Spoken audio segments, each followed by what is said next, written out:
In the Sunshine State of the West, something unimaginable is taking place. Not only are people migrating, but they are also abandoning their homes. However, what is causing this current migration? And is this truly a widespread desertion? Or is there more going on? Imagine witnessing thousands of people leave a state that used to grow more quickly than practically every other state in the country.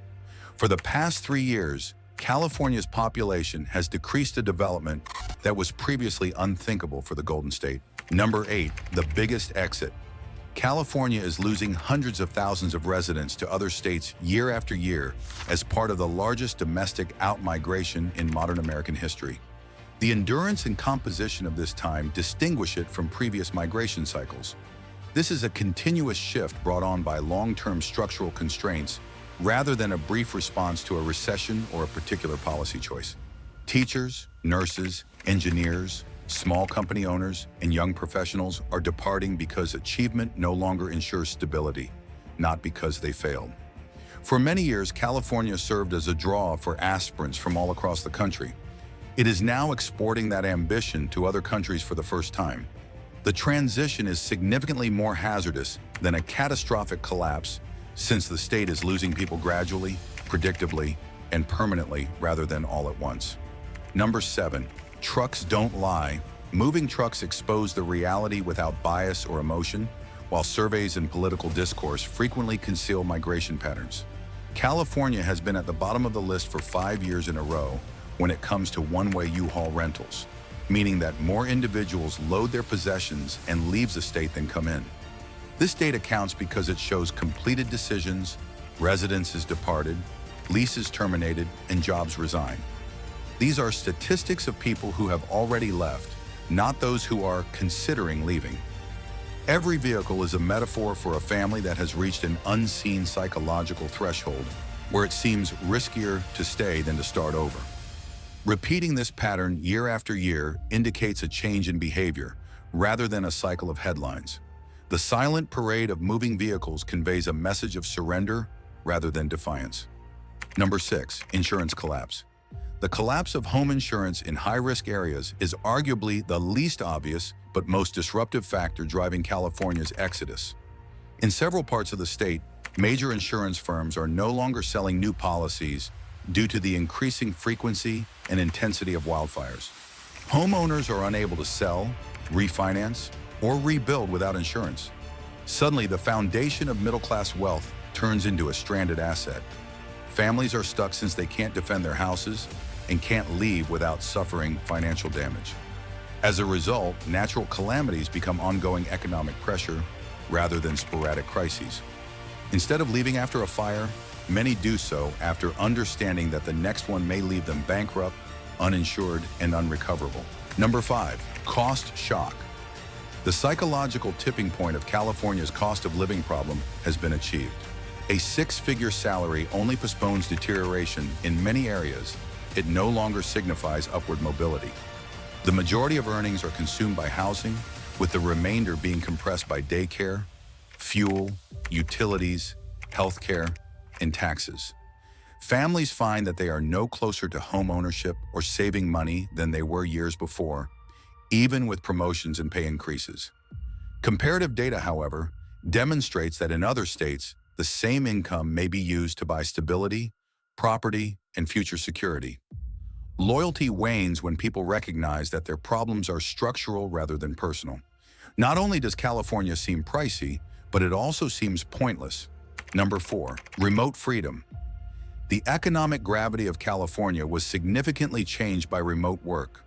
For many years, the state used the concentration of high-value jobs in specific geographic areas as an excuse for its exorbitant expenses. That monopoly was destroyed by the pandemic. Professionals found they could make the same money without having to deal with the same risk, traffic, or rent. This insight produced optionality rather than an instantaneous mass departure. Additionally, optionality has great power. Staying becomes a decision rather than a requirement once people realize they can quit without jeopardizing their careers. As time goes on, more individuals choose predictability, freedom, and space. Additionally, the emotional cost of returning is greater than the cost of leaving once a new life has been established elsewhere. Number 3, silent replacement. The population figures of California mask a more profound change. Large numbers of domestic inhabitants depart, but international migration fills the numerical gap and keeps overall population counts stable. The state seems strong on paper. Communities undergo quick changeover on the ground. Workplaces, housing markets, schools, and cultural standards all change at the same time. Because there is no obvious population decline, this replacement effect postpones political anxiety. However, the state's social fabric is altered in subtle but significant ways by the departure of long-term residents who have strong ties, institutional knowledge, and civic engagement. Replacement masks become less common, which makes it more difficult to remedy until the effects become irreversible. Number 2, family flight. The exodus of young families rather than seniors is currently the most significant migratory pattern in California. In addition to taxes, parents are making decisions about schools, safety, housing, and inheritance. Many come to the conclusion that their kids would never be able to live freely in the state where they were raised. Families don't try new things when they move. They do it with purpose. They enroll kids in schools, purchase homes elsewhere, and settle into new neighborhoods. California loses out on potential taxpayers, business owners, and civic leaders as a result. The long-term economic and demographic trajectory of the state is altered by the influence, which quietly accumulates over generations. Number 1, slow reckoning. The state of California is experiencing a slow reckoning rather than a collapse. Until momentum becomes permanent, structural imbalances gradually and frequently imperceptibly correct. Reluctantly, homes are sold rather than being abandoned in a panic. Neighborhoods shift from one inhabitant to another. They don't completely disappear overnight. Complacency, which confuses gradual change for stability, poses the biggest risk.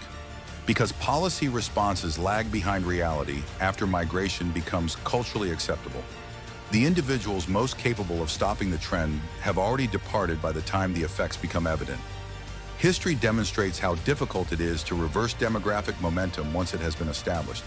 This isn't just a story about people moving, it's a story about a promise quietly breaking. California didn't collapse. It didn't burn down overnight. It changed slowly, silently, one family, one truck, one decision at a time. The question isn't who left. The real question is who can still afford to stay, and for how long? Because when the people who build, teach, heal, and raise the next generation decide the cost is too high, the warning has already passed.